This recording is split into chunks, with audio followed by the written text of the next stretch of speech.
Okay, so today's topic at the Life of Chris is going to be about the commute in the new normal after coronavirus. So at the moment, I've been working at home, been kind of not using the car recently. So we've been kind of having to think about whether the car is the best option to travel to work for the start and how that might change going forward. So at the moment, the car that I use for work hasn't been used at all in the last few months, and I think bearing that in mind, it's just made us think a little bit more about the car and what other options there are to get to work. Now, just for a bit of background information, the journey to work for me is normally by car, and it's 18 kilometres into Birmingham, which at rush hour takes around about 60 minutes. Which, when you think about it, averaging about 18 kilometres an hour, that's not very fast in general, and also I spend a lot of time sitting in traffic. So thinking about the environmental impact of that as well, and the amount of time that's wasted sitting in traffic, we just wanted to kind of look at some alternative options. Now, obviously, there's public transport, but at the moment, we're being advised not to use public transport for obvious reasons. It's an enclosed space. It's hard to kind of socially distance from people. And actually, looking at the amount of time it would take for me to get to work on public transport, it would actually take me 90 minutes. So that's an extra half an hour on top of what it takes in the car. Another problem with public transport for me in particular is that I'm classed as vulnerable because of my type 1 diabetes.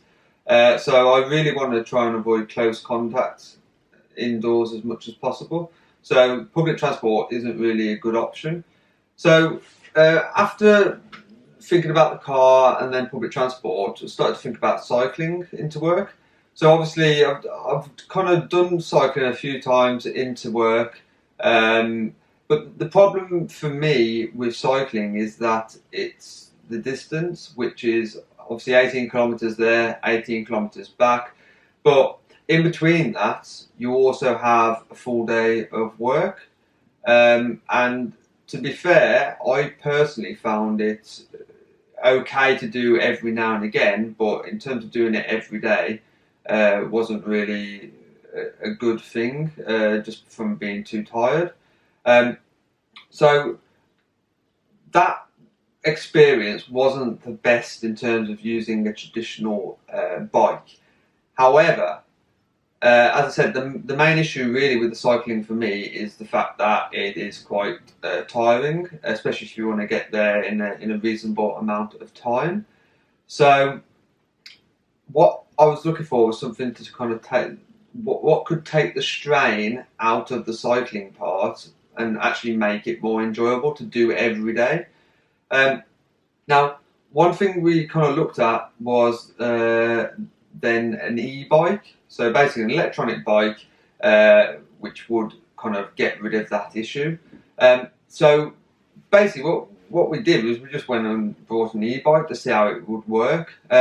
Now, we bought a folding e-bike. Now, the reason for that was because what I don't want to be doing is obviously leaving it outside or like you would a traditional bike. At least with a folding bike, you can fold up quite small and it can be kept more safely. And also, obviously, storage at home as well. Now, this video isn't going to be a review of the e-bike that we bought, which will probably be in a separate video.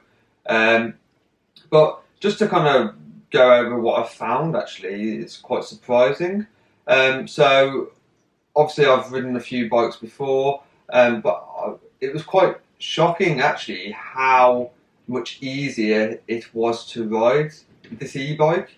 So hardly any effort at all, and it will easily maintain 25.2 kilometers per hour. So ironically, using the e-bike actually reduced the commute time compared to the car.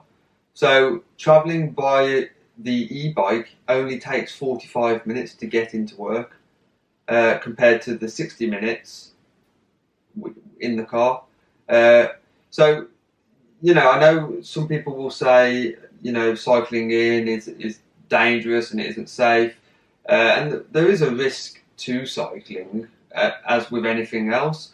However, we're lucky in a way because we have a lot of national cycle paths by us, and actually there is a cycle path that runs from Dudley all the way into Birmingham along the canal, and it's a really kind of good, well-maintained cycle path. So it's actually quite flat and easy to get in there to work. Now, the other benefit, of course, of going along the canal is you haven't got the pollution, which you have obviously going along the road. But you also, it's actually a nice journey in because you've got the wildlife and the nature around you, and it's actually quite quiet along there. So that's another benefit. Now, in terms of the exercise, I was quite surprised actually how many calories are burnt on these e-bikes, because although it doesn't feel like you're doing any exercise, obviously you have to turn the pedals for it to work. And looking at averaging calories that I've kind of done over the past few weeks on it, it's around about 348 calories on average on the journey into Birmingham, and then on the journey back as well. So there is a little bit of exercise involved as well, but it's not too strenuous. Now, obviously, I've been doing the route for a couple of weeks, every day for the past 2 weeks since I got the bike. And no matter what time of the day it is, it always takes the same amount of time, so 45 minutes, which I think is pretty good. And that's averaging around about 22 kilometers per hour. So I'm actually really impressed with the bike in general. And really, the only regret is that I didn't think about doing this earlier. It's saving money on fuel and the cost of a car in general. And also at the same time, kind of helping to stay fit, and it's better for the environment too. And it's actually a nice journey into work. Another thing I've been thinking about, and this is one of the reasons why I decided to really try this going forward, was because of people kind of not using public transport as much now. There will no doubt be more cars on the road, which will no doubt lead to more queues, more traffic, and we've seen that already. And looking at that would add extra time onto my commute in the car. So the commute in the car wouldn't be 60 minutes anymore, it'd be 90 minutes or even longer.